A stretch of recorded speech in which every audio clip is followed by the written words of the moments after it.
Truth that sets free. Hope for your soul. Duck Facebook radio station. Sharing faith, worship and truth. You are tuned in to Duck Facebook radio station.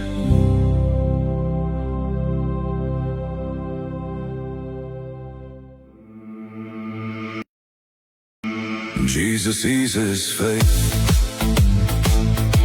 Child, take courage.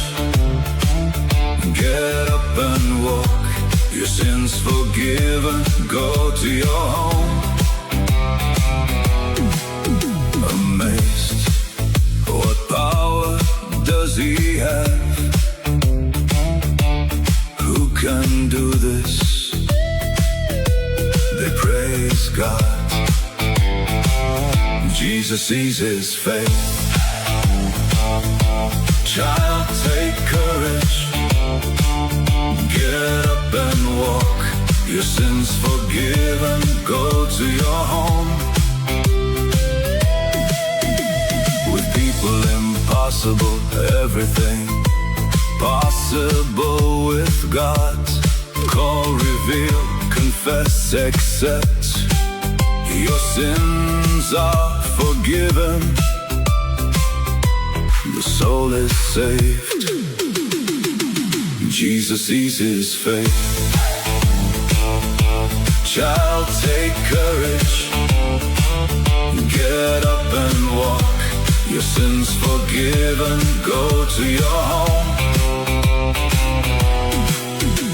Forgiveness, salvation, redemption. Through the Son of God. Open the heart. Faith saves you. Jesus sees his face. Child, take courage. Get up and walk. Your sins forgiven. Go to your home. Jesus sees his face. Child, take courage. Get up and walk. Your sins forgiven. Go to your home.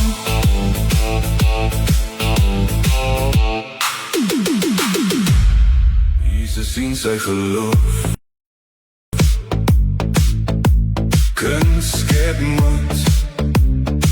Staan op en loop.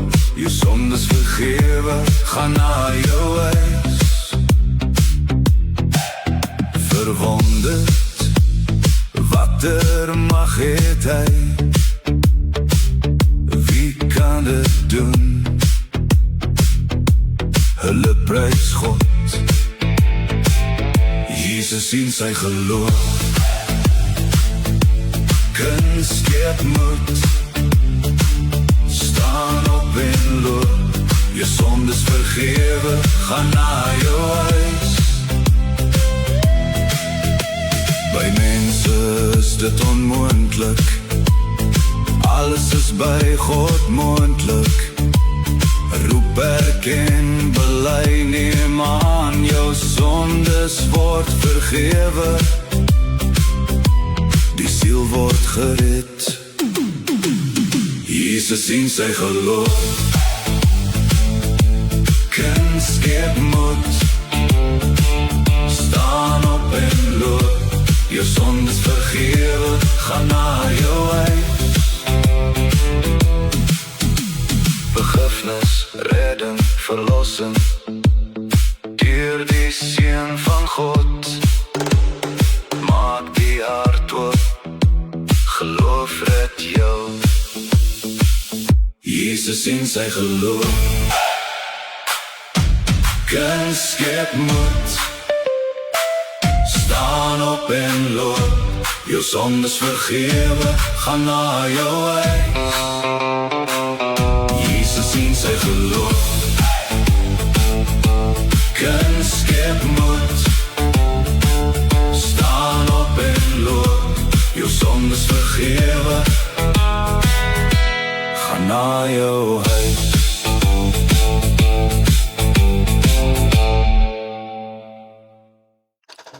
Goeie Goeiemôre en hartlik welkom hierso by ons Sondag uitsending saam met Stanley, Karen Geseggie hier op die Dak Facebook radiostasie waar jy bemoediging, aanmoediging, stigting, geloofsekerheid verkry deur die goeie nuus van ons Here Jesus Christus. Wat 'n voorreg om so tyd te spandeer in mekaar se teenwoordigheid en ook natuurlik in die teenwoordigheid van die Here, jou siel, jou innerlik is in sy teenwoordigheid en niemand is onsigbaar voor God nie. Alles is openbloot voor ons hemelse Vader.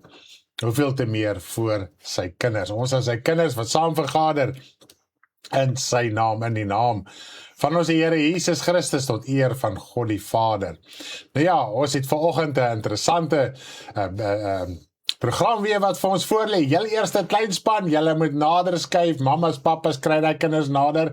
Ek gaan oopmaak met gebed, dan gaan ons inspring en ons gaan dadelik oorgee vir Tannie Karen en Geseggie om die woord van die Here vir ons te leer op 'n kinderlike manier, op 'n mooi uitbeelding, en ons wil weer eens die Here loof en prys vir die hulp wat hy ook vir ons in hierdie opsig voorsien, vir die wysheid vir my vrou om hierdie stories te skryf, die liedere te skryf van die kinders, en dan Tannie Riet en Tannie Anneke wat dit ook vir ons so mooi maak, dat ons ook daarna kan kyk en kan leer ook in prentjie vorm. Nou ja, voordat ons aangaan, goeiemôre, hartlik welkom, welkom as jy nou eers ingeskakel is. Ek sien daar's nou eers mense wat, ek sien hy's nou eers in.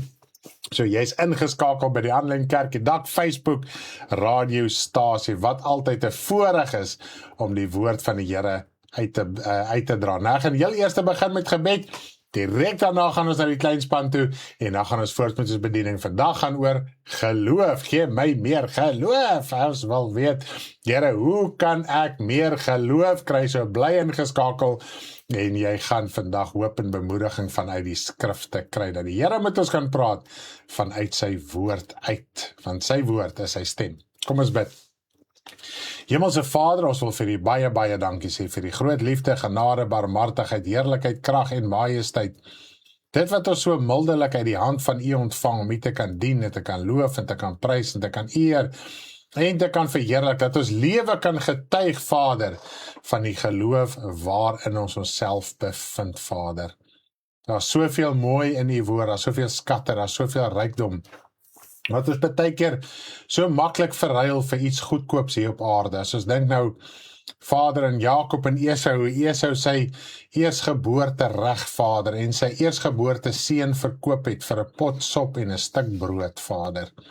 Daaruit leer ons, my God, hoe maklik verruil ons vir 'n oomblik en vir 'n tyd. Dan voel ons kan nie sonder hierdie ding nie. Jy sê, ek gaan doodgaan. Nee, jy sal nie doodgaan nie, man. Jy kan lank lewe sonder kos. Jy sal nie doodgaan sonder hy sonde nie, jy sal nie doodgaan sonder hy ding nie, jy gaan agterkom as jy hy ding kan aflê, dan is daar werklike lewe. Vader, en ek wil vra dat U ons as die kinders altyd nigter sal hou, Here, dat die Gees van U altyd in ons sal bly spreek, en sal bly praat om U te dien in gees en waarheid, om die regte ding te doen, Vader, die regte keuses, en besluite te maak volgens die woord van U. Ons wil bid vir ons suster Esmy, Vader, daar so in Middelburg, sy het gevra, sy het geweldige pyn in haar skouers en haar gewrigte en haar spiere, Vader, sy sê dit raak al hoe erger, sy is benou daaroor, wil net nie breek en weggaan nie, en ons wil vra, Vader, U is die groot geneesheer. Toe ek gister weer so die boodskap voorberei, en hy sê, alles wat julle in my naam die Vader sal vra, nie sal beveel, nie sal demand nie, maar in nederigheid kom, in afhanklikheid, en dit is wat die woord ons leer, Vader, onderwerp julle aan die kragtige hand van die Here, en hy sal julle verhoog. Vader, nie verhoog bo in hierdie wêreld om beter te wees as die wêreld nie, maar in die verlossing wat ons soek, in die bevryding wat ons soek, in die wysheid wat ons soek om die woord van U uit te dra, dan sal ons dit ontvang van U. En ons wil saam met ons suster bid, die woord leer vir ons ook, bid saam, kry daai samekoms, Vader, dis wat die woord intersessie beteken, en hy word so uit mekaar uitgetrek. Dis net 'n groep gelowiges wat saamkom, is soos om 'n vergadering saam te roep. Ek tree nie namens jou in nie, ek bid saam met jou. En Vader, vanoggend is ons 'n groot groep gelowiges wat saam met Esme kan stem. En dan weet ons, Vader, ons te wete voor die aangesig, as ons in nederigheid voor U kom, en voor U bly, dan sal U ons antwoord en help op die regte tyd, Vader. Al is U lankmoedig in ons geval, gou sal U ons tot ons hulp kom, Vader, dat ons dit wel kan verduur. En so wil ons bid, Vader, terwyl ons vir Esme bid, wat siek is, en ons dink aan al ons boeties en sissies. Daar is soveel wat kroniese siekte en pyn en so aan het, Vader, en ons wil vra dat U ook net, hulle sal genees, hulle sal help, hulle sal oprig, Vader, dat hulle nie hulle geloof sal verloor in hierdie tyd nie. En ons dank U daarvoor, Vader. Elkeen wat vandag behoeftig is, en maak nie saak in wat se opsig nie. U sorg vir U kinders, U voorsien, U dra hulle deur, U help hulle, Vader. En ons kan net vir U dankie sê, omdat U dit vir ons gesê het, kan ons vertrou in U hê, wanneer ons wel na U toe kom, dat U wel met ons sal deel en praat en oprig en versterk wat die geval ook al mag wees, Vader. Ek wil vra gee vir my vanoggend leiding en my vrou, en die bediening en die gawe wat ons vandag beoefen om af te lê voor ons broers en susters, dat hulle gebou en gestig en lering kan ontvang wat die siel kan losmaak. Daai vrae, daai probleme, daai kwessies wat baie keer so 'n knoop is, hy wil net nie loskom nie, Vader. Ons wil bid dat U vir ons vandag gaan help, dat die Gees ook sal spreek in elkeen se hart wat sy hart vir die woord oopmaak, dat ons kan los en vrykom in Jesus se naam. Wow, wat 'n voorreg om met ons hemelse Vader te kan praat. Hy is so liefdevol en hy is so nederig en Jesus is so nederig. So ons nederigheid moet nog minder word. Dis wat Johannes die Doper gesê het. Hy moet meer word en ek moet minder word. Maar kleinspan, is julle reg? Is julle reg om saam met Tannie Karen gesiggie te kuier? Vanoggend het ons die storie van Babel, so asseblief bly ingeskakel, ons gaan eers 'n liedjie speel van die meertjies, onthou julle nog die meertjie liedjie? Dis 'n herinnering van ons geloof, maar heel eers kom ons begin met gesiggie. Kom kuier saam met Gesiggie op Dak Facebook radiostasie. Meertjies, so slim, hulle doen hulle werkie so fliks, sonder dat iemand kyk. 1, 2, 3, al die meertjies doen hul werkies mooi. Maatjies so slim, liewe maatjies, wat so mooi. 1, 2, 3, die maatjies so lief vir almal. Niemand kyk, maatjies so slim, is nie kwaai, is nie lelik, steek nie tong uit nie, is lief vir die Here en vir almal. Meertjies so slim, hulle doen hulle werkie so fliks, sonder dat iemand kyk. 1, 2, 3, al die meertjies doen hul werkies mooi. Maatjies so slim, liewe maatjies, wat so mooi. 1, 2, 3, die maatjies so lief vir almal.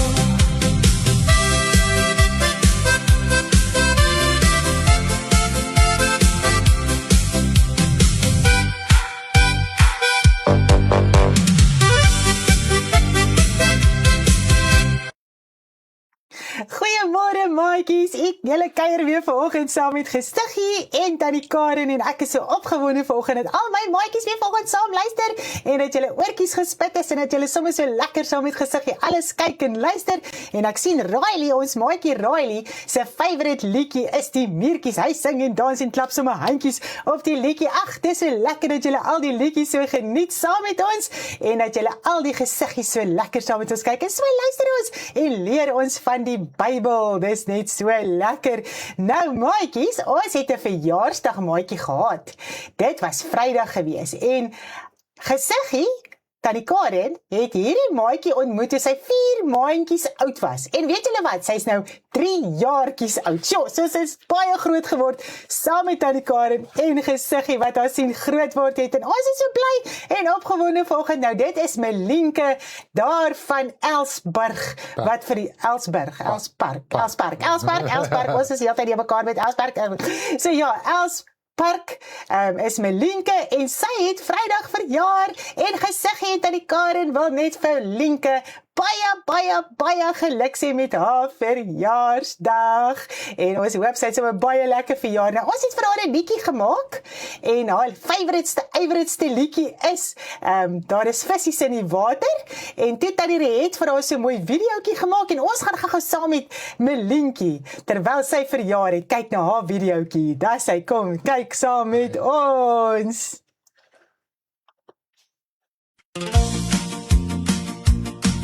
Daar is vissies in die water, kyk hoe swem hulle rond. Daar is voeltjies in die lug en daar is diere op die grond. Daar is blomme in die velde, riete in die vlei. Wie sal dit als gemaak het die Here? Ja, dit is hy. Daar is vissies in die water, kyk hoe swem hulle rond. Daar is voeltjies in die lug en daar is diere op die grond. Daar is blomme in die velde, riete in die vlei. Wie sal dit als gemaak het die Here? Ja, dit is hy.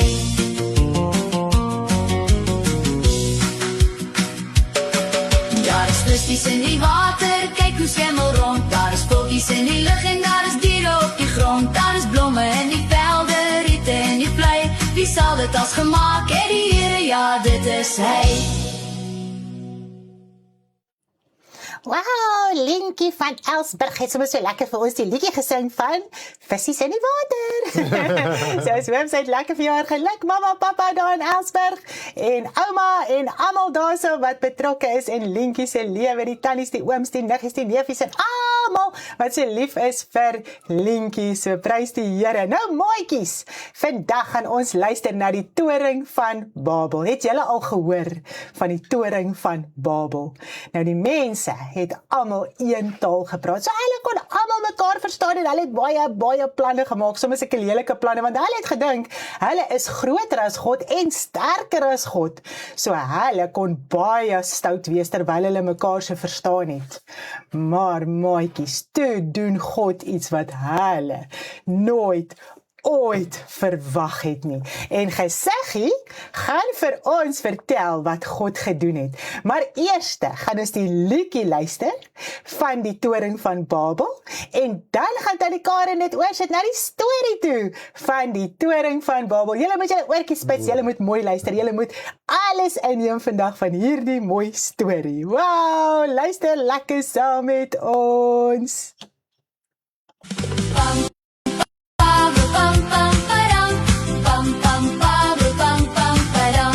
Daar was mense baie sleg, gedink hulle sterker as God.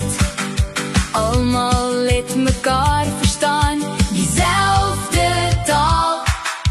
Hulle het planne gemaak. Babel, Babel, toring hoog, hoor en hoor het dit gegaan. Kom ons bou, tot by die lig, het hulle vrolik gesê. Baksteen op baksteen, dag vir dag, het die toring hoog gegaan. Tot by die lig, bou hulle bou, God het dit nie toegelaat. Babel, Babel, toring hoog, hulle wou bou, tot by die lig. 'n Snaakse ding gebeur, elkeen praat sy eie taal. Hulle kon nie meer mekaar verstaan, kyk na mekaar, wat het gebeur? Elkeen praat 'n ander taal. Babel, Babel, toring hoog, hoor en hoor het dit gegaan. Hulle wou bou, tot by die lig, alles deur mekaar. Hulle weet nie wat om te doen, elkeen gaan bly op 'n ander plek.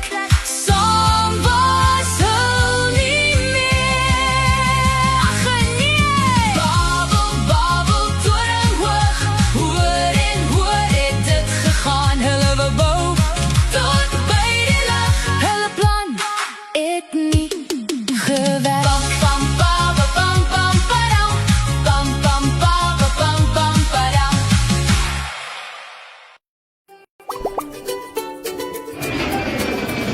Hoi! Maatjies, kom kuier saam met Gesiggie. Hallo my liefste maatjies. Ek is so opgewonde om weer vandag saam met julle te kuier, want ek wil julle so graag vertel van die verhaal van die toring van Babel. Ons lees hierdie verhaal in Genesis in die Bybel.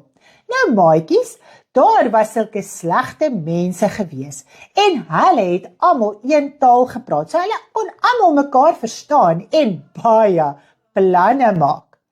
Nou daar is mos sulke baie tale in die wêreld wat mense praat. As ons nou kan dink aan tale maatjies, watse taal kan julle aan dink? Afrikaans, Engels, Duits, Hollands, Chinees, en nog baie meer as wat ek nou kan opnoem. Julle ken seker ook baie ander tale, want julle is sulke slim maatjies. Nou maatjies, het julle al gewonder, waar kom al die verskillende tale vandaan? Ja! Kom ons leer uit die Bybel, waar kom dit vandaan? Nou die slegte mense het besluit, hulle gaan 'n stad bou en 'n toring wat so hoog is soos die hemel. Hulle het gedink hulle is beter en groter as God. Maar God het gesien wat hulle doen en hy het hulle gestop op 'n manier wat hulle nie verwag het nie. Hy het vir elkeen 'n ander taal laat praat.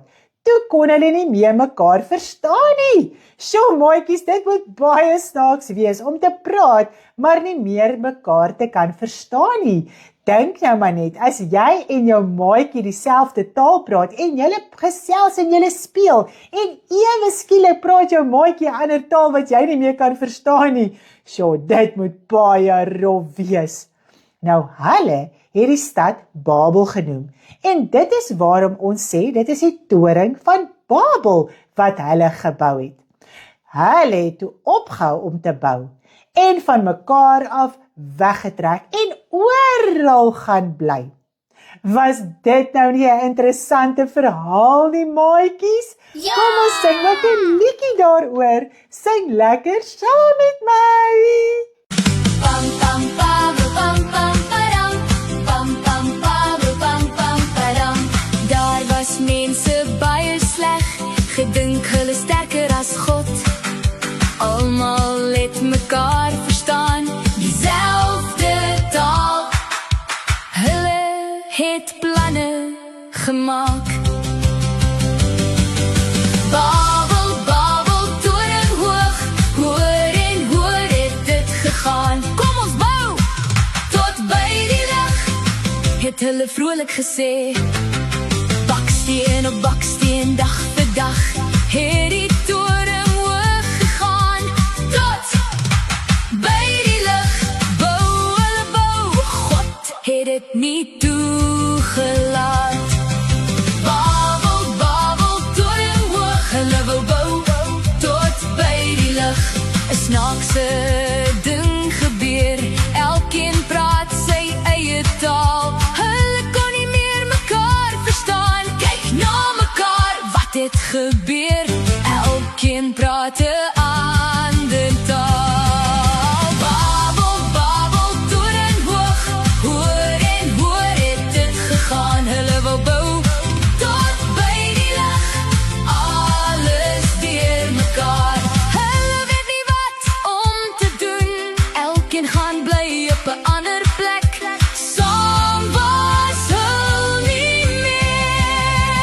Ag nee! Babel, Babel, toring hoog, hoër en hoër het dit gegaan. Hulle wou bou, tot by die lig, hulle plan het nie gewerk. Pam pam pam pam pam padam. Pam pam pam pam pam padam. Wow, maatjies, was dit dan nie lekker om dit saam met gesiggies so te leer nie? Ek kan nie dink hoe die mekaar met dit voel. As jy ewe skielik nie meer jou maatjie kan verstaan wat met jou praat nie, dit moes vreeslik gewees het, maar nou kan ons verstaan waar al die tale in die wêreld vandaan kom. In die Bybel uit, so julle maatjies het vreeslik baie geleer vandag. En ek sien sommer hierso, ons maatjie Bianca verjaar môre en dan word sy ook 3. So ons het baie 3 maatjies.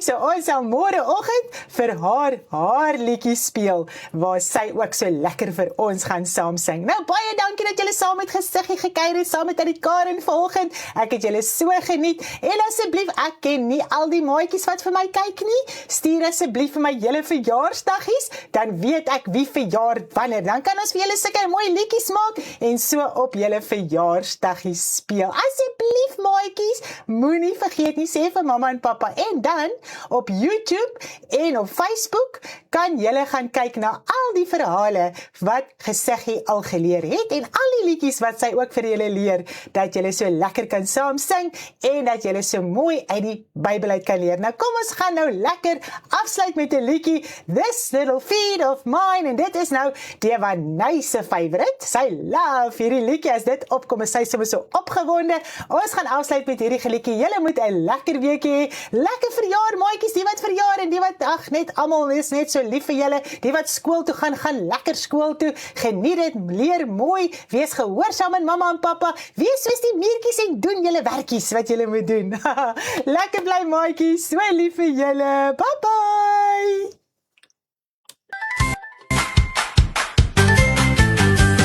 This little feet of mine, I'm gonna let it walk. This little feet of mine, I'm gonna let it walk. This little feet of mine, I'm gonna let it walk. To spread the good news of the gospel to the world.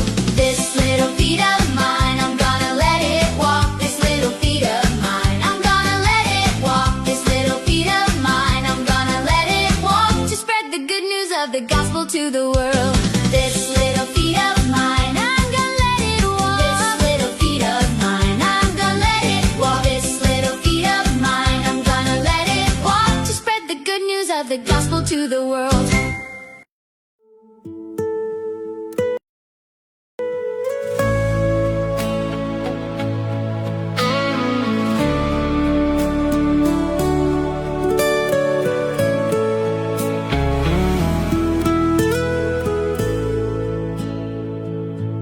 As ek maar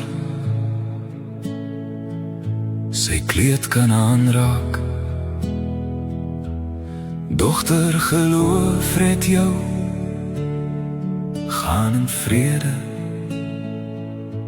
Die weerstand van twyfel, ek is nie goed genoeg, hy sal my nie verhoor, ek is te sleg. Druk deur, hou aan, raak nie moedeloos, gou help hy op die regte tyd. Hy roep en roep, harder, desperaat. Hou goeie moed, hy roep na jou. Hy gooi sy kleed af, jou geloof het jou gered. Die weerstand van twyfel, ek is nie goed genoeg, hy sal my nie verhoor, ek is te sleg. Druk deur, hou aan, raak nie moedeloos, gou help hy op die regte tyd. Roep dag na dag, hou aan, dit is geloof wat red.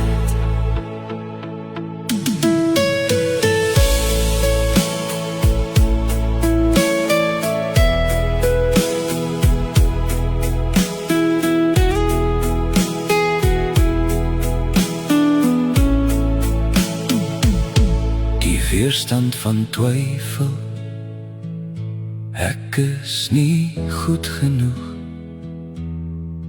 hy sal my nie verhoor, ek is te sleg. Druk deur, hou aan, raak nie moedeloos, gou help hy op die regte tyd.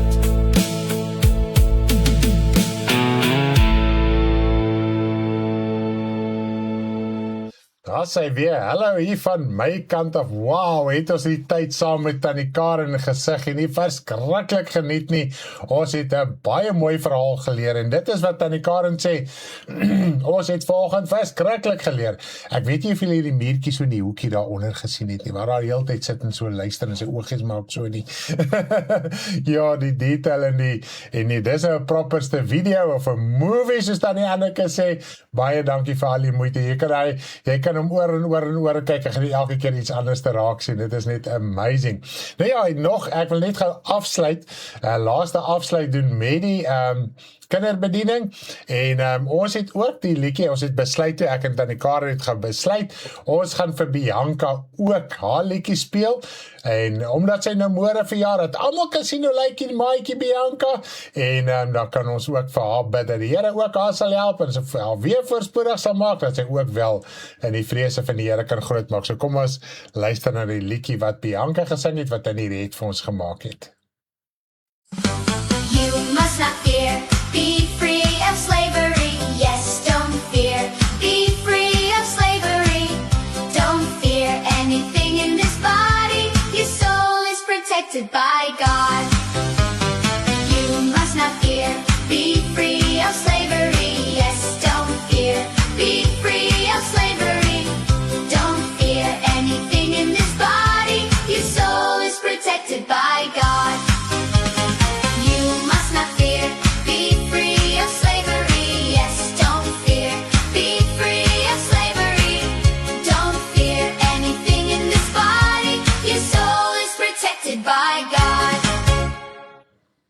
Daar sê, as jy kind van die Here is, het jy glad nie nodig te vrees nie, want jou siel word beskerm deur God die Vader, deur Jesus Christus. So, prys die naam van die Here vir die manier wat ons ook het om ook so uit te kan reik na ons kindertjies toe, na die jong span toe. Ouma en oupa en mamma en papa, julle het 'n geweldige verantwoordelikheid om ook so vir julle kinders en kleinkinders ook in hierdie opsig leiding te kan gee.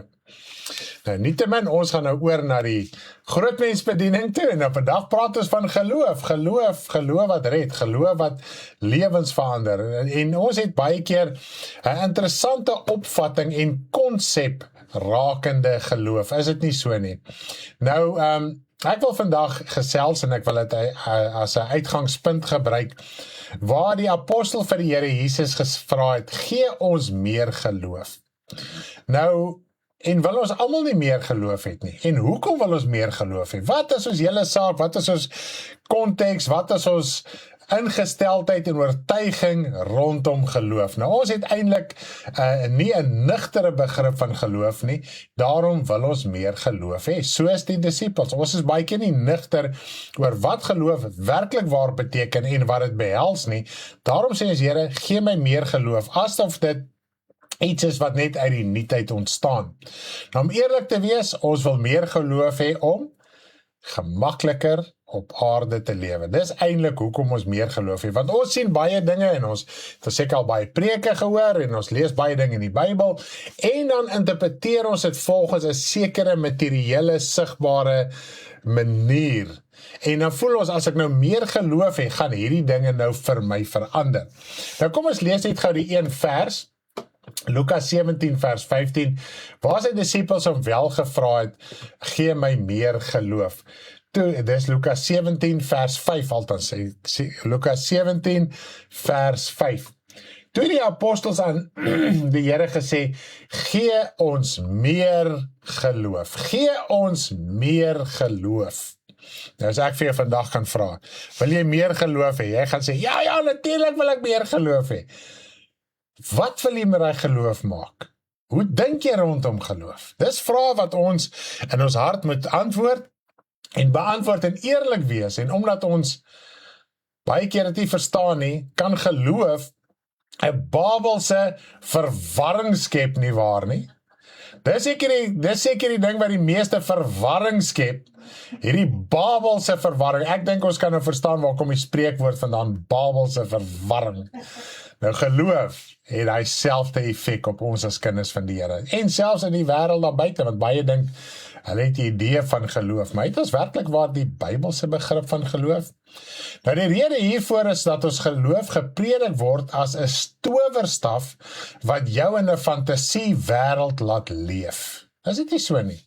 Dis amper asof geloof hierdie towerstafie is en al hierdie goeders in jou lewe gaan nou magically gebeur. So dis 'n fantasie wêreld waar ons in lewe. Volwasse mense wat partykeer hoe kan ek sê, verantwoordelike werk en besighede en dinge het, lewe baie keer in 'n fantasie geloof. Hulle lewe in die werklikheid van die daily grind, van die issues, van die probleme, hulle staar dit elke dag in die gesig. Maar tog in hulle geloofslewe, leef ons baie keer in 'n fantasie wêreld. Sê ek ja, is omdat ek nie meer geloof het nie en daarom is dit nou hierdie gesukkel en hierdie gedit en hierdie gedat. Ons lewe in 'n fantasie wêreld rondom geloof. As ons wil weet, hoe volwasse is iemand innerlik, moet hy net die Here begin dien. Dan kom jy agter, vleeslike intelligensie en besigheidsvermoë en wêreldse vermoë is heeltemal anderste as die geestelike. Is twee verskillende wêrelde. Goed, en ons wil baie keer die vleeslike intrek by die geestelike, maar die ironie is, ons weet in die vlees, harde werk veroorsaak dinge. Volhoubare werk, om te endure, om te volhard. Dit is wat maak dat jy sekere suksesse kan bereik. Maar nou in ons geloofsaak verstaan ons daai begrip glad nie. Nou gevolg 'n bietjie daar praat, hoe moet ons dit verstaan aan die hand van skrifte ensovoorts. Kom ons kyk net gou 'n bietjie na kommentare. Hoef nie ons hard werk nie, ons is lui diensknegte. Sjoe. Ja, dit is so of jy hard te werk, is maar nie lui. En 'n persoon wat nie lui is nie, voel nie hy werk hard nie. Hy voel net maar net hy doen sy plig. Is dit nie so nie? Ek wil net genoem, waar wat Deborah hulle se kommentare partykeer so 'n bietjie rof lyk net. Dit is Baba wat ook met ons wil praat, maar sy kan nog nie mooi sinnetjies praat nie. So ons ja, dit is 'n Bybelse verwarring. Jy vang net so elke derde woord, lyk my dan tik sy ook haar woordjies wat sy dink reg is. Is dit nie te oulik nie. So ons maatjie Devanay, sy kan nog nie so mooi praat nie. Sy is nog klein, so sy tik baie de mekaar. So as jy 'n vreemde goed daarvan Deborah Swanepoel sien, dan moet jy weet, dis Baba wat nou weer Baba taal praat. Nou verder, vertel Jesus hoe om meer geloof te kry. Nou het hulle hom gevra, gee ons meer geloof? En nou begin hy hulle eintlik te leer hoe om meer geloof te kry. Maar wanneer ons hierdie gedeelte lees ons dit met die mindset, soos wat dit baie keer aan ons gepredik is, en soos wat ons dit baie keer maar net wil verstaan, dat ons lees dit as die size van ons geloof, okay?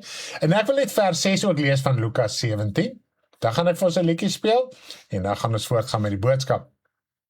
En die Here Jesus sê, as julle geloof gehad het, soos 'n mosterdsaad, sou julle vir hierdie moerbeiboom sê, word ontwortel en in die see geplant, en hy sou julle gehoorsaam wees. Nou reg deur die evangelies van Matteus af, word hierdie lering van die Here Jesus herhaal, en op ander geleenthede in 'n ander konteks, dan dink ons nee, as ons geloof nou net so klein kan wees soos hy gemorste, dan kastei ons onsself en sê ons, ek het nog nie so klein geloof nie. Die Here Jesus het niks van groot en klein gepraat nie. Hy het 'n vergelyking getref. Hy het nie gesê ons geloof moet klein bly soos 'n mosterdsaad nie. Hy sê soos 'n mosterdsaad. Met ander woorde, ons moet verstaan hoe werk 'n mosterdsaad. Okay?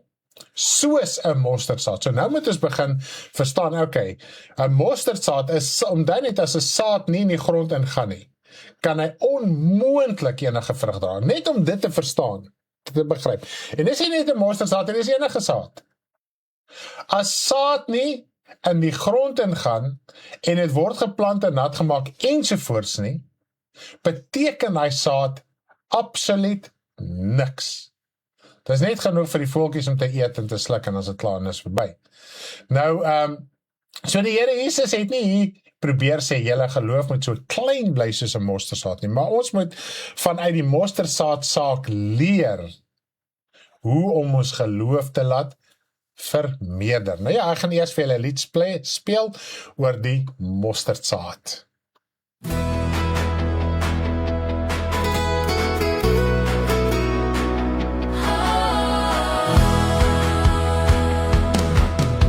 Die koninkryk van die hemele is soos 'n mosterdsaad wat 'n man neem in sy hande en dit saai in sy land. So klein, skaars sigbaar, gesaai in die hart van die mens. Daar lê 'n verstand, dit moenie so bly nie.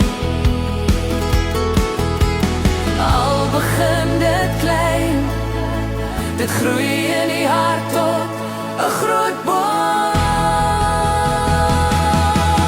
Van die kleinste saad kom 'n lewe groot en wyd. Dit groei en dit groei deur die krag van iemand groot en gebed. En die voëls van die hemel kom, vind rus in sy takke vry. Begin het as 'n mosterdsaad, word 'n boom van koninkryk. Die kleinste van alle sade, maar het het 'n groter doel. Geloof in God se woorde rein, meer as wat ons kan verstaan. Dit styg bo al die groente, word 'n skadu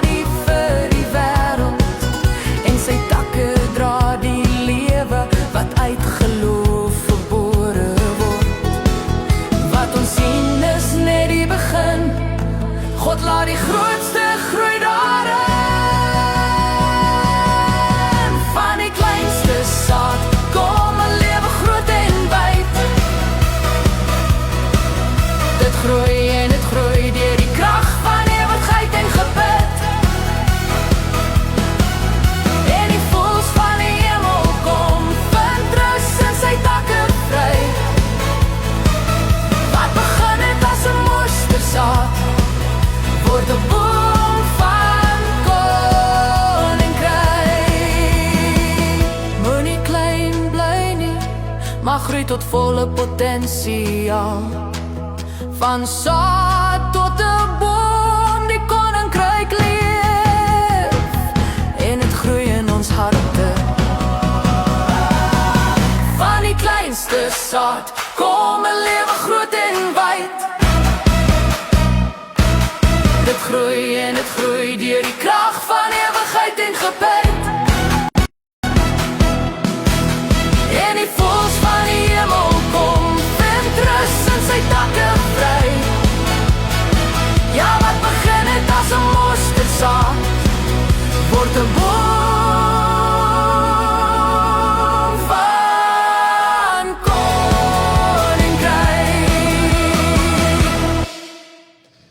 Ja, soms so 'n lekker opgewonde lied wat ons leer oor die waarheid van die mosterdsaad. Nou, ons dink altyd net aan die saad op sigself. Nou, kom ons gaan aan in hierdie gedeelte in vers 17. Nou, nog steeds op hierdie onderwerp van geloof, het hulle vertel wat om te verwag wanneer jou geloof vermeerder en wanneer jy daarin wandel. So, as ons begin verse isoleer, dan raak ons teologie moeilik en ons bemoeilik ons eie geestelike lewe. Nou stiek ons net by die een vers. Jy moet nou net geloof vermeerder en dit moet wees soos 'n mosterdsaad. Soos wat jy aanlees, verduidelik Jesus eintlik die hele saak, sonder om die ou wat net gefokus op die een vers, sien nie dat die res sluit eintlik aan daarby en het betrekking op die antwoord wat Jesus begin gee, hoe om meer geloof te bekom nie. Nou kom ons lees verder. Vanaf vers 6, ons het nou vers 6 gelees, nou ons lees nou vers 7 tot en met vers 10 van Lukas 17. En wie is daar van julle wat 'n diensneg het, wat ploeg of vee oppas? Nou ek wil hê ons moet oplet. Hierdie bly 'n werk, 'n diensneg nommer 1, nommer 1 diensneg, verstaan ons diensneg, so jy is diensneg, wat ploeg of vee oppas, met ander woorde wat besig is om te werk, okay. En as hy inkom van die veld, vir hom sal sê, kom dadelik hier aan tafel. Sal hy nie eerder vir hom sê, maak vir my die aandete klaar, en omgord jou en bedien my. So tot dusver het ons geleer, hierdie diensneg, hy ploeg, hy pas vee op, so hy is al flou teen die aand. Dan moet hy net aanhou werk, nou moet hy sy heer kom begin bedien. Totdat ek geëet en gedrink het, en daarna kan jy eet en drink. Kom ons, ek wil net hier so stil staan, ek wil net so 'n side note ingooi hierso. Jy werk hard, maak nie saak nou wat is jou ure en wat is jou dae wat jy werk. Jy werk bitter hard in die vlees.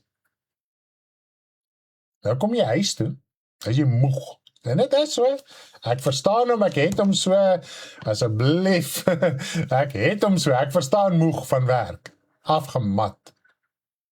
Maar wat moet ons plig wees? Waar gaan vind ons rus? Terwyl die Here Jesus sê, kom na my toe. Hierdie dag het jy nou vermoei en belas. Hierdie dag het jou dalk jou temperature laat styg en jou ore het stoom uitgeblaas en ek weet nie wat alles nie. Jy het dalk so kwaad geword dat jy gevoel het jy wil iemand aan die hare gryp. Die enigste manier om rus te vind, om van daai ontslae te raak, is om by die huis te kom en tyd aan die Here te spandeer. Ja, maar Stanley, ek met die kinders en alles, ja, ek het hom so, ek verstaan hom presies so. Maar kom ons begin verskonings aan te wend, om eerder die woord toe te pas, as verskonings om nie die woord toe te pas nie. Want jy gaan nie rus vind voor jou social media nie, jy gaan nie rus vind voor jou favorite fliek, of voor jou sportsprogram, of voor jou wêreldse musiek, wat jy nou net as jou favorite liedjie, wat jy daar in die wêreld nog koester nie. Jy gaan nie daar rus vind nie. Rus is nie daar nie. As jy jou Heer eerste kom bedien, as jy jou prioriteit, as jy in die kar klim, van jou werk af, as jy die voorreg het om 'n kar het, al ry jy public transport, jy het 'n foon, almal luister op die foon. Sit jou earpods in, sit jou gospel, jou dak gospel liedjies aan, nie ander nie, of jou audio Bybel, of sit net en maak jou oë toe, en begin net so in jou gedagtes te bid. Teen die tyd wat jy by die huis kom, is daai dag se las weg, en dit wat nog op die traffic vorentoe lê, jy gaan dit nie eens agterkom, dan gaan jy soos 'n vrou bestuur. Almal gaan vir jou kwaad word, maar jy gaan agterkom, maar waaroor gaan alles nou? Ja, maar ek is seker baie lelik om dit te sê.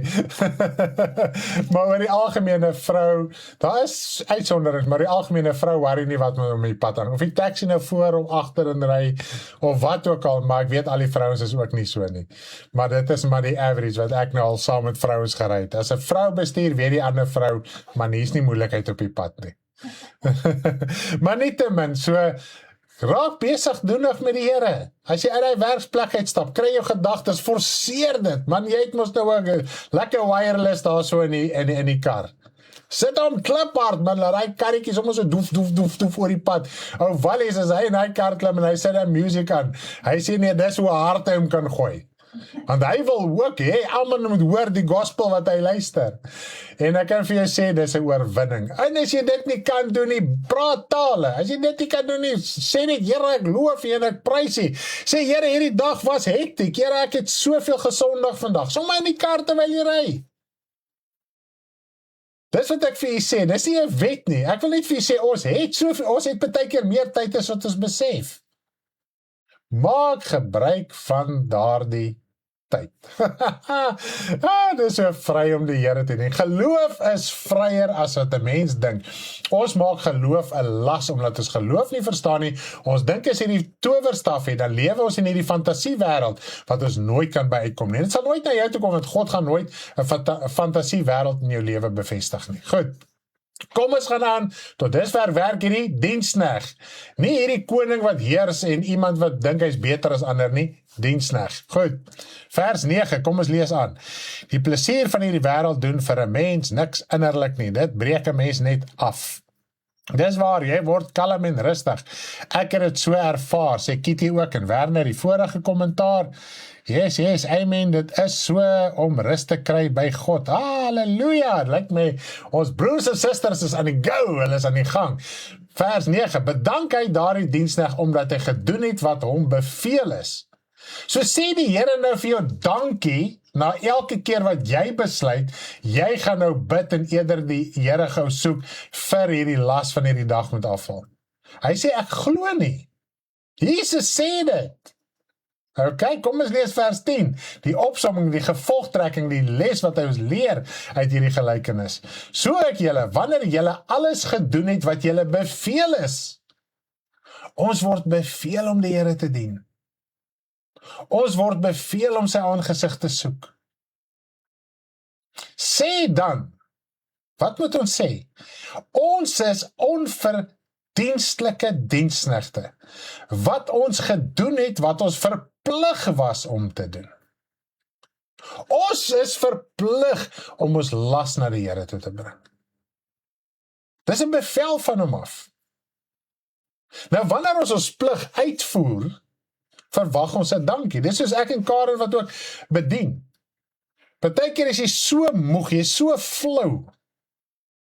En dan doen jy wat jy moet doen, dan moet jy nou bid, voorberei en al hierdie dinge. En die Here sê nie vir ons een keer, dankie my kind, dit was nou so awesome preek gewees nie.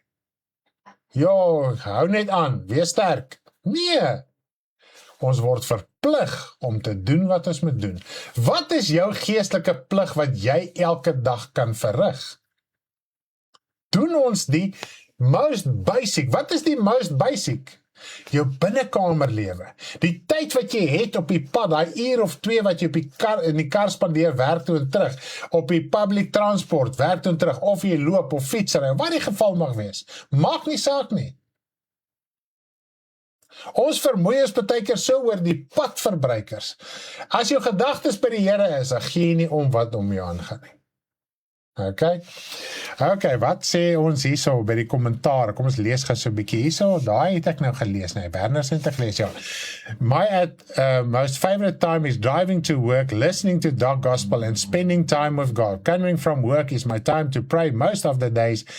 Sometimes gospel. Dit is presies so, Jolene. And especially if you are a mother with kids, you know, if you're gonna hit that home, that is verwarring tot die aand, totdat jy na bed gaan klim. But then you're also so tired, if you try to pray, you just fall asleep. Maar as jy daarom al klaar die tyd gebruik het, op die pad, want op die pad moet jy nou maar nigter en waaksaam wees, nee. Dan is hy nigter ook vir die Here, en hy eer dit. En dis wat die skrif in 2 Timoteus sê, dit is 'n amazing skrifgedeelte.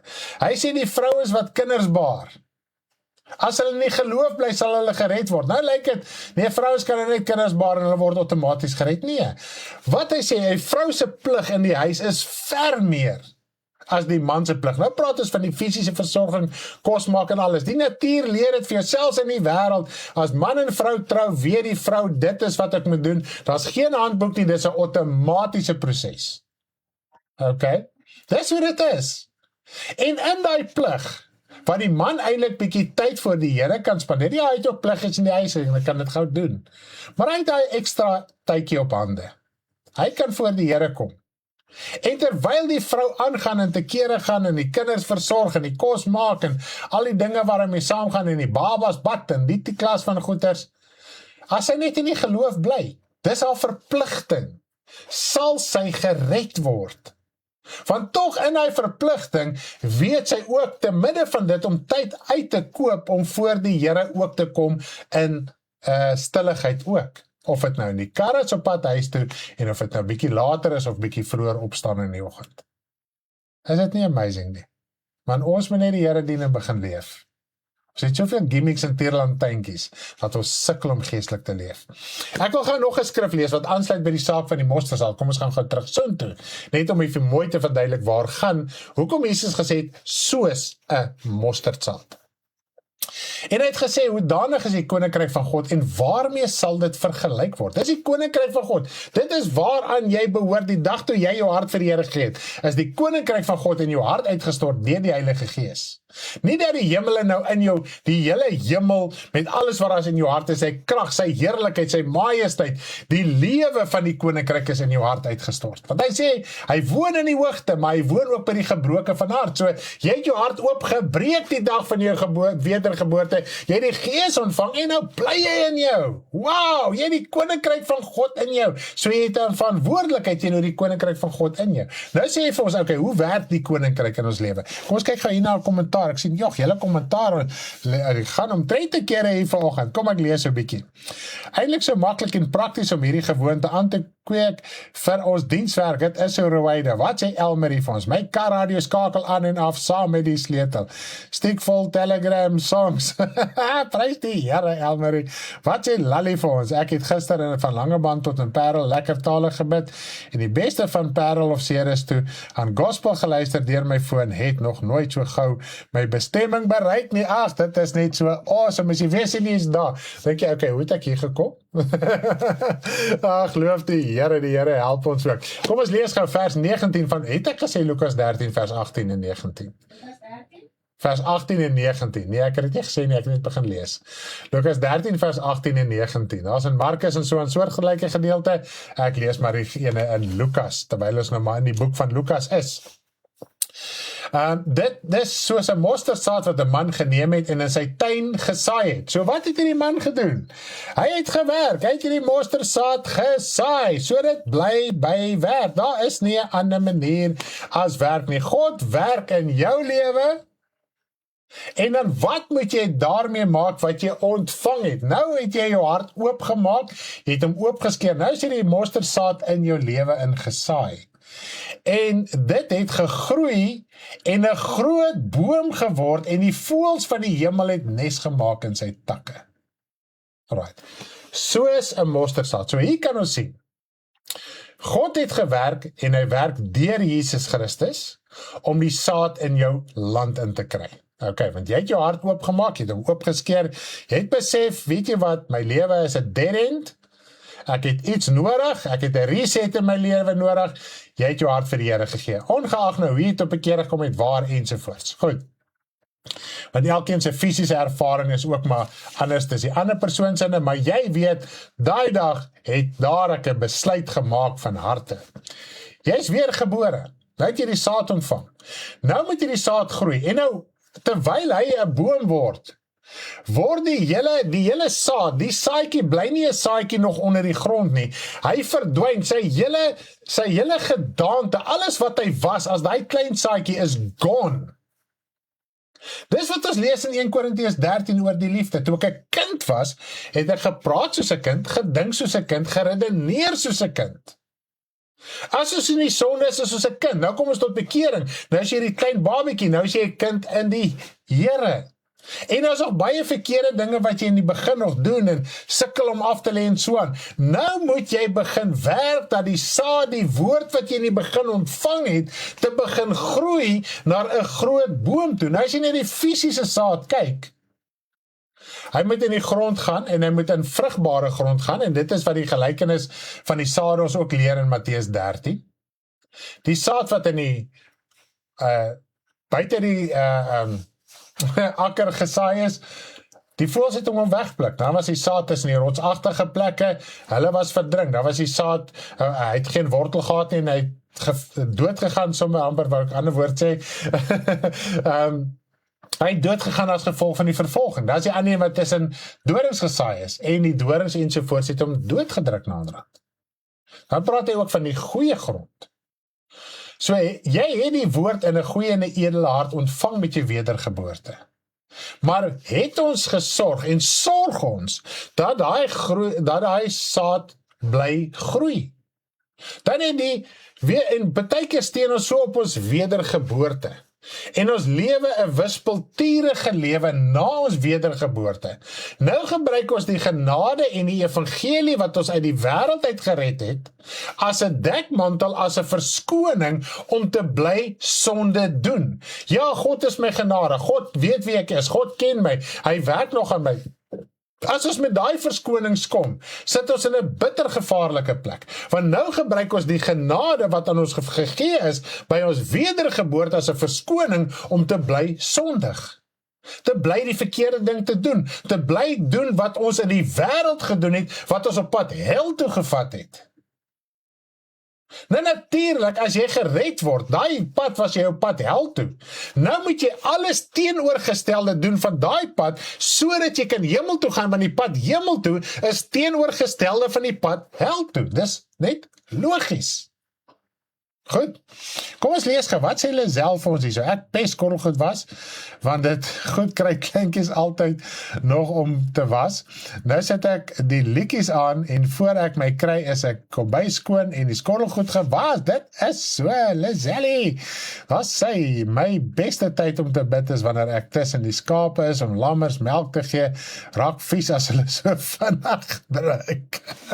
Dit is so oulik, daar is hy, prys die Here, gebruik jou tyd, daar is niks fout om met die Here te praat as jy besig is om te werk nie. Dis wat hy sê, bid dag en nag, soek my dag en nag, en jy kan dit doen ewen terwyl jy werksaam is, en so help die Here jou ook. En as jy weet, jy net sommer ekstra tyd daar by die huis ook, en kan jy bietjie lekker Bybel lees, en tyd in die Here spandeer, en jy kan inskakel by die dienste, ensovoorts, is dit nie 'n heerlikheid net om die Here te dien nie, maar ons moet begin vry raak. Ons moet net begin vry raak. Ons genade evangelie het al so wetties geraak. Nou praat ek van, maak nie saak wat se tipe doktrine daar is. Dit is wettiese leerstellings, as om in vryheid te begin lewe. Nie die vryheid van die vlees nie, want dit is altyd die probleem. Sodra mens praat van vryheid, dink mense, vlees. Vryheid van die gees. Goed.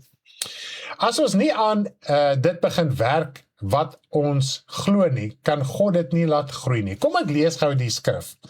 1 Korintiërs 3 vers 7 tot 10. Want ons het mos die ding, God laat groei, so, dis eintlik God se probleem as ek nie groei nie. Dis die houding. Daar is 'n skrif wat dit sê, ons gaan hom nou lees, 1 Korintiërs 3 vers 7 tot 10. Is dit God se plig alleenlik om my te laat groei? Kom ons lees gou die skrif. 1 Korintiërs 3 vers 7 tot 10. Ek wil eintlik die hele hoofstuk lees, want die hele hoofstuk is so mooi saamgevat, wat vir ons soveel kan leer, maar ek gaan net in die 4 verse vir ons lees. So is dan hy wat plant, of hy wat nat maak, niks nie, maar God wat laat groei. Nou, nommer 1 sien ons weer eens hier, hy wat plant, of hy wat nat maak. Nou sal ons sien, dit gaan oor mense. Jy is kind van die Here, plant en maak nat, so wat beteken dit? Jy werk, jy moet iets doen, daar moet iets gebeur. Kan jy nie stil sit in hierdie fantasie lewe en geloof wel as 'n towerstafie gebruik om dinge te laat gebeur uit die nietheid nie. Hy sê, so is hy dan wat plant en hy wat nat maak. So hulle wat werk in hierdie akker, in hierdie vineyard van God. So hulle moet werk. Maar hy wat plant of hy wat nat maak is een, maar elkeen sal sy eie loon volgens sy eie arbeid ontvang. So of jy plant of nat maak, dit maak nie saak nie. Julle is gelyk aan mekaar. Goed? Maar hy sê elkeen sal loon kry volgens sy eie arbeid, volgens sy eie werk. Dit wat hy insit. Dit wat jy insit, gaan jy uitkry. Jy kan niks meer uitkry as wat jy insit nie. Goed. Want ons is mede-werkers, weer eens werkwoord, ons is werkers, ons kan nie verby die punt van werk kom nie. Al word genade hoe gepreek, die ou wat vir jou preek, en vir jou sê genade, man jy hoef niks te doen, jy werk om mors dood, om het vir jou een keer 'n week te sê, of dalk op hierdie vinnige boodskapies wat almal so rondstuur. Hulle werk hulle mors dood, en vir jou te sê, jy moet niks doen nie, hoekom? Want hy wil net voordeel uit jou uitkry. Dis al. Want as jy in die evangelie gaan begin werk, gaan jy begin nigter te sien, maar hierdie is besig om my vir 'n raai te vat. In die evangelie.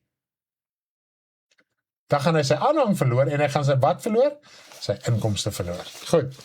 Die wortel van alle ewels is Die liefde vir geld. Vers 10, volgens die genade van God wat in my gegee is, het ek soos 'n bekwame boumeester die fundament gelê en 'n ander bou daarop, maar elkeen moet net oppas hoe hy daarop bou. So hierso sien ons, hy's 'n medewerker. Ons almal moet medewerkers wees, bekwame boumeester. Hoe word jy bekwam? Hoe raak 'n mens bekwam in jou take, in jou beroep, in dit wat jy wil doen, in jou sport, wat jy ook al wil doen, hoe raak jy in die vlees bekwam? Jy moet dit doen, en doen, en doen, en doen, en doen, en doen, en doen, en doen, en oor jare, soos wat die jare aangaan, en jy bly getrou, raak jy meer bekwam. Jy en die twee persone kan met dieselfde kwalifikasie sit. As die een half werk, gaan hy oor 10 jaar 'n halwe bekwaamheid hê. As die ander voluit gaan hy oor 10 jaar 'n volle bekwaamheid hê. En die ou wat niks het nie, al het hy 'n universiteitsgraad, wat niks doen nie, word nie bekwam in dit waarvoor hy gaan leer het nie. Evangelie is presies dieselfde. Dis elke dag se werk. Partykeer verg dit om laat op te bly, soos hulle sê, to burn the midnight candle. So, dit verg soveel effort van ons kant af. Nou as jy jou effort insit, die saad is in die grond, God het die saad ingesit met jou wedergeboorte. Nou moet jy begin soos 'n bekwame boumeester, jy moet begin bekwaam raak. En dan in die proses terwyl jy werk, laat God groei. God kan nie laat groei as jy nie jou deel doen, want dan net God is regverdig. Hy is nie onregverdig nie. So, kom ons sê dit gebeur net dat dit uit die nietheid gebeur. Hoekom het mense dan partykeer, nou praat ek van geestelik, in die evangelie, né? Wat ons meeste van die tyd as vleeslik interpreteer, maar dit maak nou nie saak nie. Hoekom sien ons partykeer sekere mense meer bekwam as ander? Dis asof, as dit nou uit die nietheid gebeur, en het gebeur net van self, sonder om effort in te sit, dan is God mos partydig. Hoekom sal hy dan vir my gee, en my help, en my uitsorteer, en nie vir jou nie? Dit is mos nou dan onregverdig. Dan beteken dit, God het in hakkies wit broodjies. En ons weet, God is nie partydig nie. Maar die persoon wat die effort aan die dag sit, God werk saam met jou. Hy sê, nader tot my en ek sal tot jou nader. Maar uitnodiging daar, die saad is in die grond. Dit is daar, dis moontlik. Maar as jy nie iets in hy saad gaan doen nie, hy gaan begin ontkiem. Enige saad as jy in die grond sit, hy gaan begin ontkiem. Maak nie saak wat jy doen of nie doen nie. Maar die ou wat hy grond, waar hy saad versorg, hy word groter. Die ander een gaan net 'n stukkie kom en gaan hy vrek. Of hy gaan al klaar in die grond vrek, of hy gaan net so 'n bietjie uitkom en dan gaan hy vrek.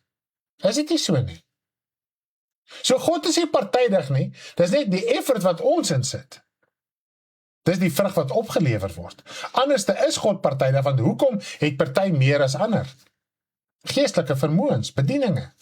Die ene sit nie effort in. Ok, kom ons lees gou hier, wat sê die kommentare van ons hierso?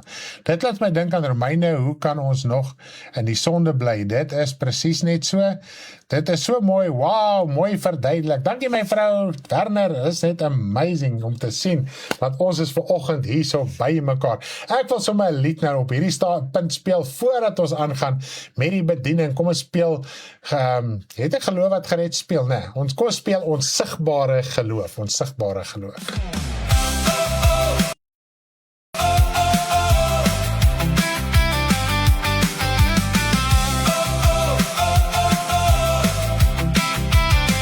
So groot geloof, u is 'n man onder gesag, die Vader se gesag, gehoorsaam om te doen. Ek is nie waardig, kom nie na my huis, spreek 'n woord, my knegt word gesond. So groot geloof, onsigbare geloof, glo aan God, hy beloon. So groot geloof, hy is 'n man onder gesag, die Vader se gesag, gehoorsaam om te doen. Jesus, seun van God, oorwin elke bose mag, Geloof wat die wêreld oorwin, soos die seun van God. Sit in die koninkryk van God, onsigbare geloof wat glo. Jesus is die seun van God, so groot geloof. Hy is 'n man onder gesag, die Vader se gesag, gehoorsaam om te doen. So groot geloof. Hy is 'n man onder gesag, die Vader se gesag, gehoorsaam om te doen.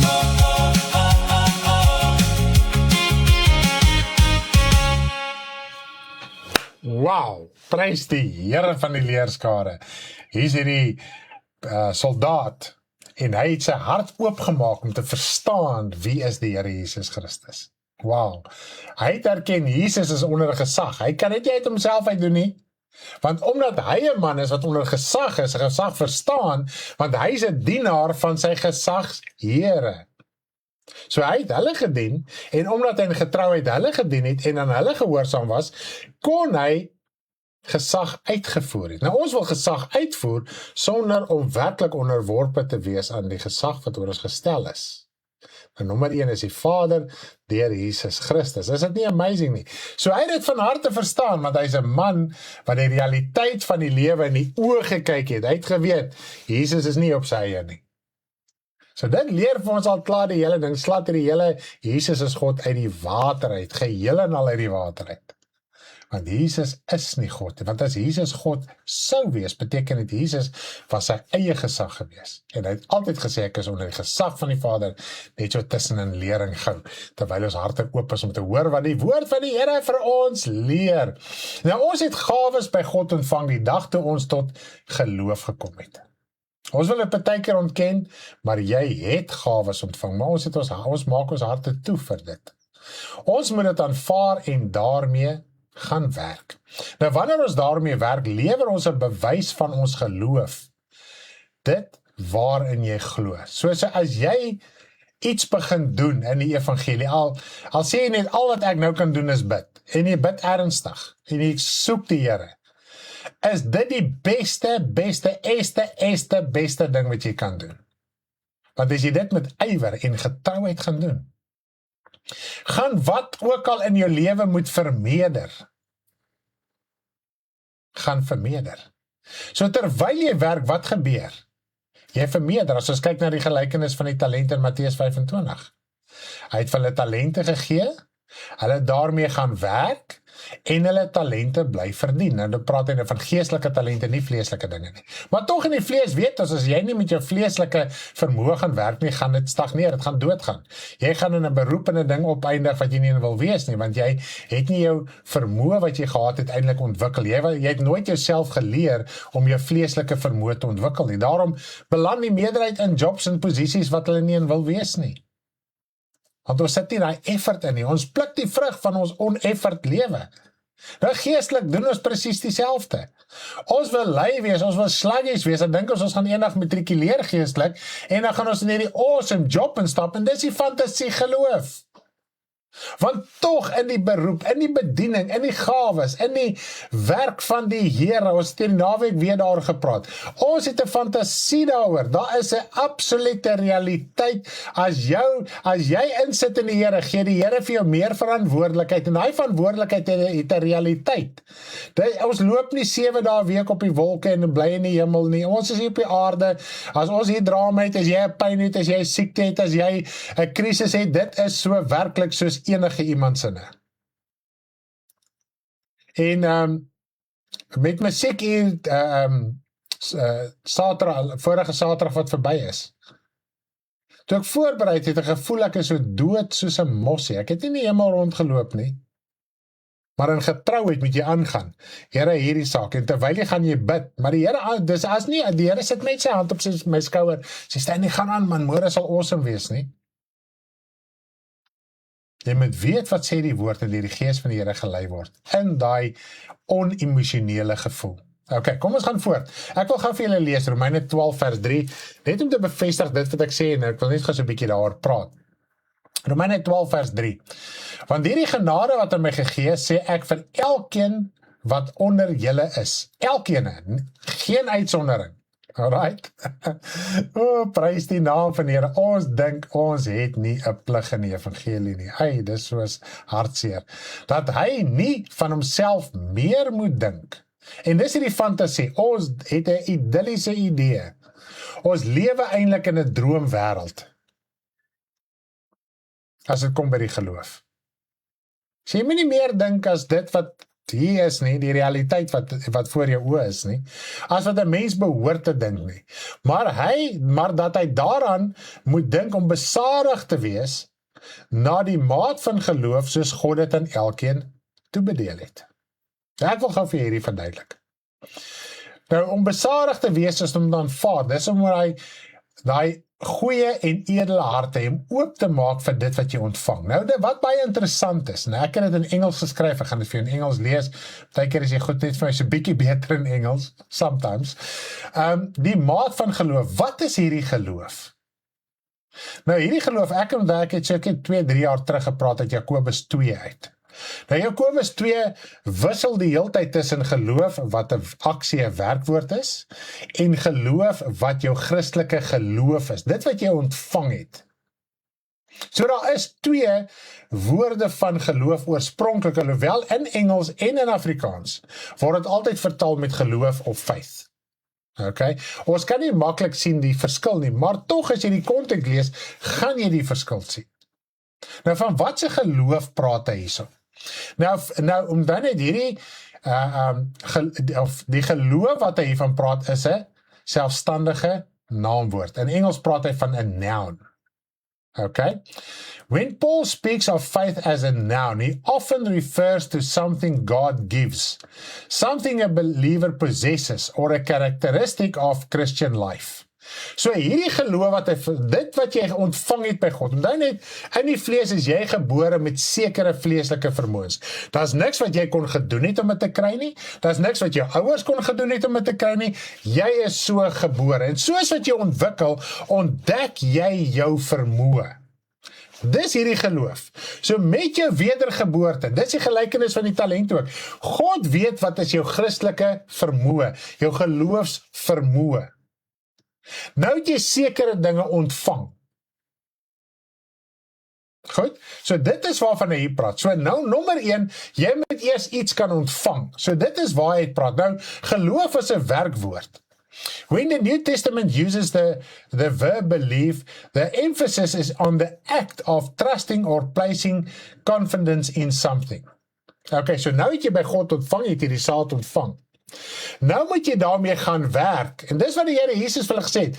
Gee my meer geloof. Nou moet jy begin werk. So ek het dit vir jou hierso. Ek het dit. Met jou wedergeboorte, met die uitstorting van die Heilige Gees, disippels, julle gaan hom kry. Moet julle stil staan daaroor? So ons beroem ons op ons Christelike geloof. Ek het tot bekering gekom, ek is weergebore. En allerlei dinge. God is goed vir my en God is genadig vir my en al hierdie dinge.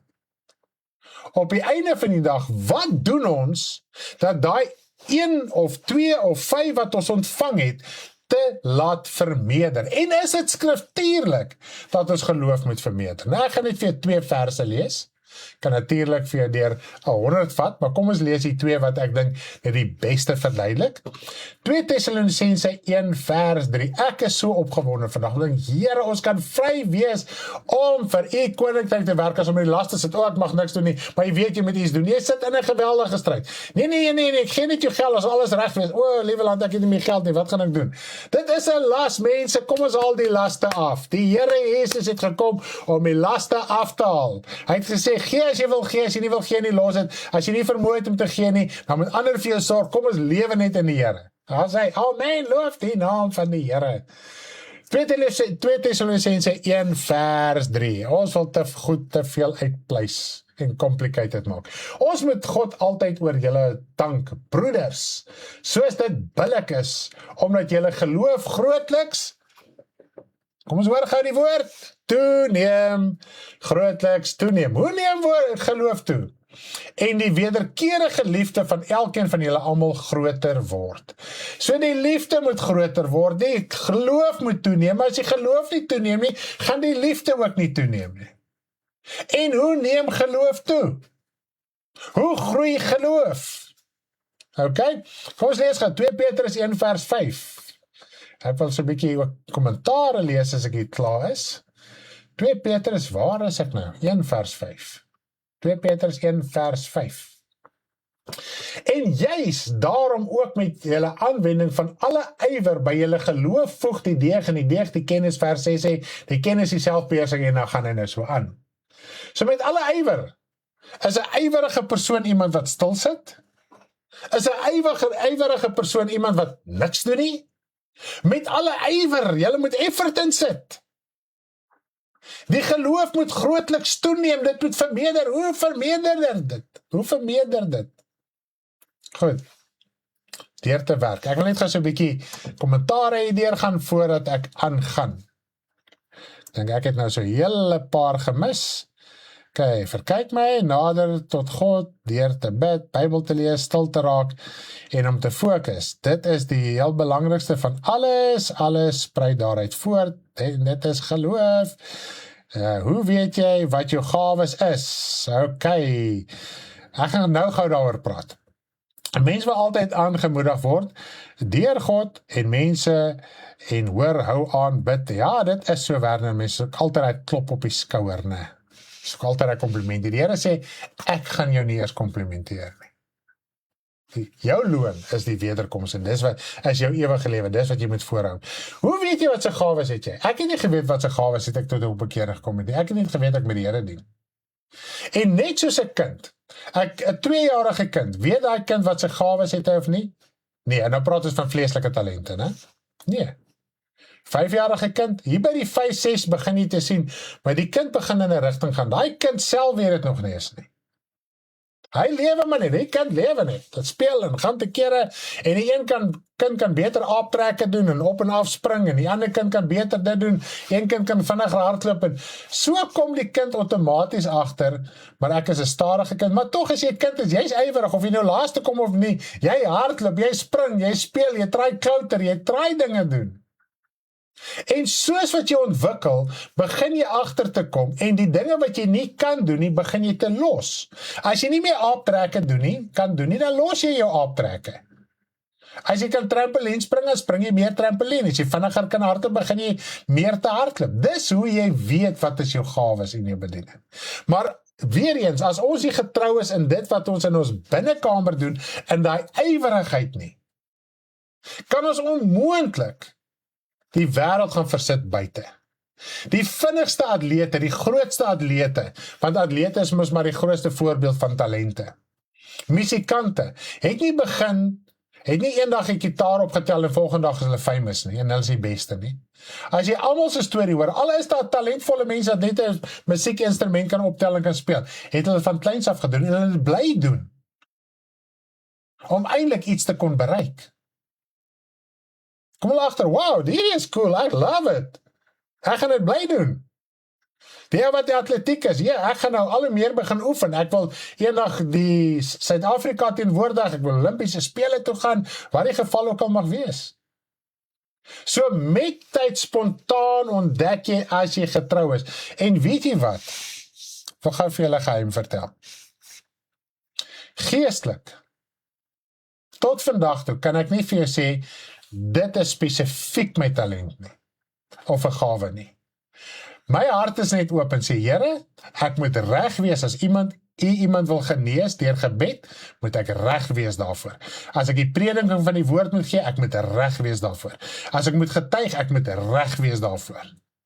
So ek bekwam myself, sodat wanneer ek tussen mense kom en waar God my nodig het, dat whatever nodig is, kan funksioneer. Dis hoe ons operate. Ek steur my nie daaraan om te dink, ek het nou die gawe van profesie, ek het nou die gawe van gawe van tale het ek, want ek praat dit. Om te kan preek het ek, want ek doen dit. Om leringe te kan gee, ek doen dit, so nou weet ek kan bly leringe gee. Maar, as ek God nie gaan soek nie, nommer 1, as ek nie voor God gaan bly nie, nommer 2, Gaan selfs die gawe wat ek het, wat ek bewuslik van weet, gaan nie funksioneer volgens God se wil en volgens sy gees wat ons kan vrymaak nie. So al weet jy wat jou gawe, het jy verpligting teenoor God om hom te bly soek, sodat die gawe godwaardiglik in waarheid beoefen kan word en in die proses kan God jou gebruik vir nog meer dinge. Okay? Daar sê, working on our relationship on God should be more important than the world. That is exactly so. Dis so waar, oefen, amen, anders word dit vleeslik. Yes, as 'n mens nie die Here soek nie, dan is dit jou eie krag. En dis wat hulle gesê, Here, maar ons het in die naam duiwels uitgedryf, kragtig gedoen. Hy sê, gaan weg, ek ken jou nie. Jy het gefokus op die gawe, jy het gefokus op die bediening, het jy gefokus op my verhouding met jou nie. Soek my koninkryk, soek my vir wie ek is. Soek jou verlossing, sodat ek jou kan begin gebruik. En nou wil ek op hierdie punt ook iets begin oor praat. Ons kan so maklik net op die punt bly van ek moet aflê, wat so is. Maar hoe begin 'n mens vrug op te lewer? Mens begin nie vrug op te lewer net om af te lê nie, begin vrug op te lewer om iets te begin doen. Die regte ding begin doen. En soos wat jy die regte ding doen, en dis wat die Here Jesus sê, maak die binnekant van die beker en skottel skoon. En alles om jou sal begin regkom. Nou in die vorige 2 verse leer ons watter werk ons moet doen, sodat ons gawes en bedieninge kan laat werk. Dit is om vrug op te lewer. Dit is dat jou geloof moet vermeerder of groei, en selfs jou liefde moet groei. Jou liefde vir mense. Toe ons 'n oupa en ouma geword het, ek meen ons het in ons hart vir ons gemeente, ons bediening oopgemaak, vir ons kinders, almal wat daar is, ons harte is oop. Toe kom daar 'n nuwe lewetjie in ons lewe in. Toe moes ons hart vir die nuwe mens wat in ons lewe ingekom het, oopmaak. Nie verwerp nie, nie verstoot nie, oopmaak, embrace. En glo my, dit was 'n jaar plus van grind. Om jou hart oop te hou, want Devanay was vol challenges in haar babatjie. Sy het baie probleempies en goed gehad. So jy kon nie moedeloos raak nie, jy met jou hart net oopmaak en sê, Here wysheid, Here insig, Here help vir mamma en pappa. Mamma en pappa het amper vir 2 jaar nie geslaap nie.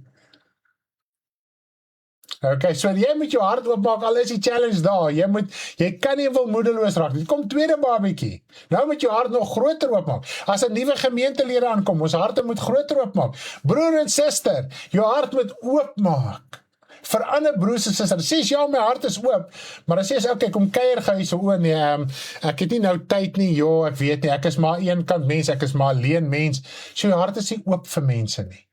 My mond sê my hart is oop, maar my dade sê nie my hart is oop nie. So is my hart oop vir die wêreld of my hart oop vir die kinders van die Here.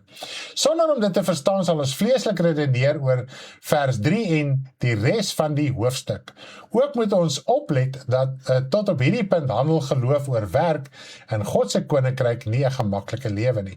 So nou het ek vir jou Romeine 12 vers 3 gelees. Kom ons lees Romeine 12 vers 1 en 2, wat hierdie skrif vooraf gaan, om vir ons te verduidelik, om te verstaan, om by die punt te kom, wat is jou gawes en jou bediening. Romeine 12 vers 1 en 2, kom ons lees. Ek vermaan julle dan broeders, so hier is 'n ernstige saak, dis nie iets wat ons ligtelik kan opneem nie. By die ontferminge van God, dat julle jou liggame stel, dis jou siel, jou innerlike. En die Here Jesus sê, jou innerlike reg is, gaan jou uiterlike ook reg kom. Julle liggame stel as 'n lewende, heilige en aan God welgevallige offer, dit is julle redelike godsdiens. Nou redelik, die oorspronklike woord is logic, logiese godsdiens. Yes, as jou binnekamerverhouding reg is jy die wysheid hê wanneer jy iets moet doen, dit is presies nie so. Het my ook gepla wat hierdie ou vrou se gawes kan wees, maar besef ek moet dit net wat op my pad kom volgens God se woord hanteer. Amen, daar het jy al die antwoord gegee van die kruks van ons bediening, Renet, halleluja. Ek wil net gaan dit weer lees, ek moet dit nie vergeet nie, wat op my pad kom volgens God se woord te kan hanteer. Okay. So nommer 1, om by die punt eers te kom van redenasie oor gawes. Stel jy jou liggaam as 'n lewende, heilige en welgevallige offer. Ja, ek dien die Here, ek het ons my lewe met die Here reggemaak. Goed, kom ons lees vers 2, stap nommer 2. En word nie, so dit is hoe jy jou liggaam stel as 'n lewende, heilige en welgevallige offer. En word nie aan hierdie wêreld gelykvormig nie, maar word verander deur die vernuwing van julle gemoed, sodat julle kan beproef wat die goeie en welgevallige en volmaakte wil van God is. Hoor baie mooi. As ons nog in baie opsigte gelykvormig is aan die wêreld, hoe word jy gelykvormig aan die wêreld?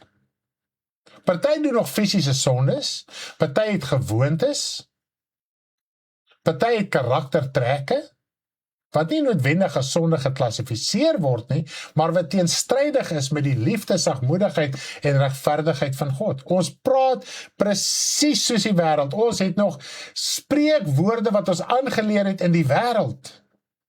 Alles gebeur in dries, byvoorbeeld. Dis die mees okkultiese en duiwelse ding wat 'n kind van God kan sê. Daar is baie sulke dinge, wat in die Christelike wêreld in is, wat van platforms af spottingsgewys oorgedra word, wat die kerk aanleer en sê hulle dis alright. Dis gelykvormigheid aan die wêreld. Nou praat ons eers van sonde nie. Hy sê alle geskreeu en laster moet van julle afgelê word. Julle moet nie eens meer die sonde noem nie. Julle moet nie eens meer daarvan praat nie. Nou kry geloof aan, nou is ons nog besig met die wêreld, dan wil ons redeneer, wat is my gawe bediening, dan wil ons sê, ja, maar geloof so, en as ek net in God kan glo, dan gaan my omstandighede verander, bla en bla en bla. Maar ons is nog so gelykvormig in die wêreld, as in jou kar klim, wat speel op die radio? Gelykvormigheid in die wêreld, as daar 'n wêreldse radiostasie is jy gelykvormig in die wêreld. So by die huis kom, en die TV is aan op die wêreldse goeders, dis gelykvormigheid aan die wêreld. Want ek wil nog deur die wêreld gesien word as 'n wêreldse persoon. Ek wil nog deur die wêreld aanvaar word op hulle vlak, dat die volgende wil ek vir hulle vertel van die waarheid van die evangelie. In die wêreld het jy sekere sondige gewoontes gehad. Ons het baie aspekte in ons lewe, en ek wil nie hê, jy moet jouself kastei oor dit wat in jou lewe is nie. As jy saamwerk en jy werk saam met dit wat is, God gaan saam met jou werk. Hy sê, jy lewer 30, 60 of 100voudig vrug op. Dalk lewer jy nog net 10% vrug op, maar ten minste daar's vrug wat gebeur. Daar's vrug wat plaasvind, maar ons het verskonings aan om nie eens hy 10% vrug op te lewer nie. As daar vrug is daar effort. En dit is nou die groot ding, sodra jy die regte ding begin doen, en dis wat ons in die woord van die Here in Romeine ook leer. Maak die vlees dood deur die werke van die gees. So ons wil die vlees doodmaak, maar ons tel nie ons plig geestelik op nie. Dalk voel jy jou beroep is verkeerd. Nou wil jy net bedank. Maar wat 'n verhouding het jy al reeds met die Vader? Hoe ywerig is jy al reeds in jou werksplek waar jy nou is? As jy nie daarin ywerig begin raak nie, kan die sleg nie afval nie. En as daar 'n tydelike omstandigheid is, soos jou werk, jou blyplek, wat moet verander in jou situasie, sal God dit laat gebeur. Maar moenie werk om jou adres te verander, of om jou beroep te verander, of wat ook al nie, werk aan jou geestelike lewe. En as jy erns maak daarmee, sal God jou begin leiding gee, en hy sal vir jou paaie begin oopmaak, sodat jy ook in daai aspek van jou lewe vrug kan oplewer en rus kan vind. Verstaan ons? So ons wil partykeer te veel aflê, en dan kastei ons en ons slat almal oor die kop. Maar self doen ons nie eens, kom ons nie eens by die ding uit wat ons moet doen nie. So kom ons begin om te moet doen. Kom ons begin, laat ons geloof vermeerder. Ons moet verstaan, jy is 'n onverdienstelike diensnig. Jy moet werk, jy moet effort insit. Niks groei en vermeerder sonder effort. Jou geloof moet groei. Hy moet nie klein bly soos 'n mosterdsaad nie. Soos 'n mosterdsaad in die grond in. Werk hom, bemes hom, sorteer hom uit. Ons leer self in die gelykenis op 'n een plek waar die vyeboom onvrugbaar was in die landery. En die Heer sê vir die werker, kap hom uit. Hy sê nie, Here, ek kan hom nog bemest, dalk miskien volgende jaar. So ons het dalk 'n groot boom geword. Maar het ons vrug? Is daar nog vrug in ons lewe? Sien ons nog kans om die ou wortels uit te grou? Sien ons nog kans om die ou fondasies en idees en denke uit te grou, om in hierdie nuwe lewe te wandel? En jy kan dit slegs doen deur 'n werklike verhouding met die Vader te hê. Nie net 'n oppervlakkige skietgebed verhouding met die Vader nie. 'n werklike verhouding. Erns te maak. Vader, u koninkryk, siele. Nou as ons deur alles gaan, die gevolgtrekking van alles, al die geloofskrifte wat ons gelees het niks gegaan oor tydelike goed nie. Weet jy of jy het opgelet het nie? Dit gaan, jy moet werk in die koninkryk van God, want jy werk in 'n onsigbare koninkryk, en dis wat Hebreërs 11 ons leer. Dis die bewys van jou geloof. Jy werk in 'n onsigbare koninkryk, sodat jou siel gered kan word, en in die proses ander se siele gered kan word, want soos wat jy geestelik groei, begin jou takke oor die muur te groei, dat ander daai vrug kan eet, dat hulle ook tot inkeer kan kom, en jou broeders en susters ook bemoedig en aangestig en gebou kan word, deur jou vrug wat jy lewer. Al bid jy net in jou binnekamer, jou vrug van gebed in jou binnekamer is ongelooflik belangrik. Of gelooflik belangrik, sal ek eerder sê, né? So dit is die onsigbare geloof. Dis nie om 'n kar in jou mind te sien en dan manifesteer in die volgende oomblik in die vlees nie. Dis 'n hele verdraaiing van skrifte. Al die geloofskrifte, jou geloof waarin jy is, wat jy ontvang het, die maat wat jy ontvang het, moet jy aan werk om dit te groei, om dit te vermeerder, en dis wat Jesus hulle geleer het. Dit is soos 'n mosterdsaad, maar luister gou hierso hoe werk dit. Jy is nommer 1 'n diensknegt, en jy werk en jy werk en jy werk en jy werk sonder aardse beloning. En wat ook al jy nodig het, as ons werklik glo God voorsien vir ons, moet ons vir hom soek, want Jesus het gesê, soek my koninkryk en my Vader sal vir julle help wat julle hier moet nodig hê. Maar omdat ons reverse omwerk, sê ons dade vir ons glo nie in God nie, alhoewel ons woorde dit sê. Kom ons lees gou kommentare voor ek afsluit. So this was explained so well. Work in God, work in your heart. The world is not our forever home. En ondergrondse water, daar sy Lally, daar kom daai lied nou mooi by jou, né? Jy verduidelik het so mooi. Sjoe, dankie my engeltjie, baie mooi, verstaanbaar, sê Kitty, wow. En so voort, wow, dit is so amazing om te sien dat die Here ons vanoggend gehelp het. Man, dit het my sommer net weer aangemoedig om die Here te bly dien, om nie te let op die sigbare nie. Soek die Here terwyl hy te vind is. En hy is te vind terwyl jy lewe. Amen. Mag julle 'n lieflike dag hê. Ek wil net julle op hoogte hou. Ons gaan vanmiddag daar Hopefield toe en ons gaan lekker saam met Sandra kuier. Almal wil haar ontmoet, almal wat tyd met haar spandeer. Ons het al lekker tyd van Vrydag af saam met haar spandeer. So ons hele gang gaan saamkom. So as jy in die omgewing is en jy wil gou vinnig inkom, jy is welkom. Vra net die adres. Al kom Loerie net in. Ek glo daar gaan genoeg braaivleisie en kossies ook vir jou wees. Die Here help ook met daai saak. So prys die Here. Ons sien julle. Ons gaan die dag saam met Sandra en Hopefield geniet. Mag julle 'n lieflike dag hê. En ek gaan afsluit met ons liedjie Jou Roeping, om ons net te weer laat verstaan, wat is jou roeping? En dit gaan alles, dis eintlik 'n lied wat ek uit Romeine 12 uitgeskryf het. Wat is jou roeping? En jou plek in die evangelie, jou plek in die liggaam. So mag julle 'n geseënde dag hê. Lief vir almal. Bye bye. Jou roeping, jou plek, waar jy in pas, geloof so vry, in liefde.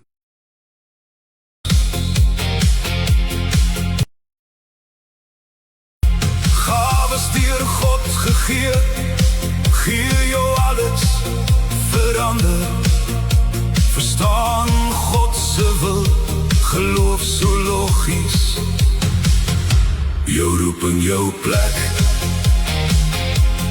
waar jy in pas, geloof so vry, in liefde ongeveins. Verbly jou, wees suiwerig, volhard in gebed, liefde opreg, nederig een,